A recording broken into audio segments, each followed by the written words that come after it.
गोंदवले बुद्रुकजवळ अज्ञात वाहनाच्या धडकेत बारामतीच्या युवकाचा जागीच मृत्यू। पाहूया सविस्तर बातमी। सातारा पंढरपूर महामार्गावर गोंदवले बुद्रुकजवळ अज्ञात वाहनाच्या धडकेत युवकाचा मृत्यू झाल्याची घटना मंगळवारी रात्री घडली। रणजित बाबूराव वाघमारे, राहणार तपकिरे बिल्डिंग, सिनेमा रोड, बारामती असं या मृत युवकाचं नाव आहे। सदर अपघाताची नोंद दहिवडी पोलीस ठाण्यात झाल्याची माहिती सहाय्यक पोलीस निरीक्षक अक्षय सोनवणे यांनी दिली।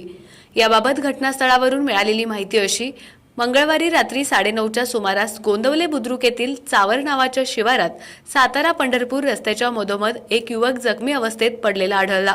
ही माहिती समजताच त्या ठिकाणी राहणाऱ्या लोकांनी घटनास्थळी धाव घेतली। या ठिकाणी संबंधित युवक रस्त्याच्या मधोमध पडल्यानं वाहतूक कोंडी होऊ लागलेली होती। सदर घटना पाहणी करून पोलिसांना माहिती देण्यात आली। या घटनेची माहिती मिळताच तात्काळ पोलीस घटनास्थळी दाखल झाले। यावेळी पाहणी केली असता युवकाचा मृत्यू झाल्याचं निदर्शनास आलं। या मृत युवकाजवळील सॅकमधून मिळालेल्या माहितीच्या आधारे पोलिसांनी कुटुंबियांना संपर्क करून घटनेची माहिती दिली। या घटनेची फिर्याद मयताचा भाऊ अजित बाबूराव वाघमारे यांनी दहिवडी पोलिसात दिली।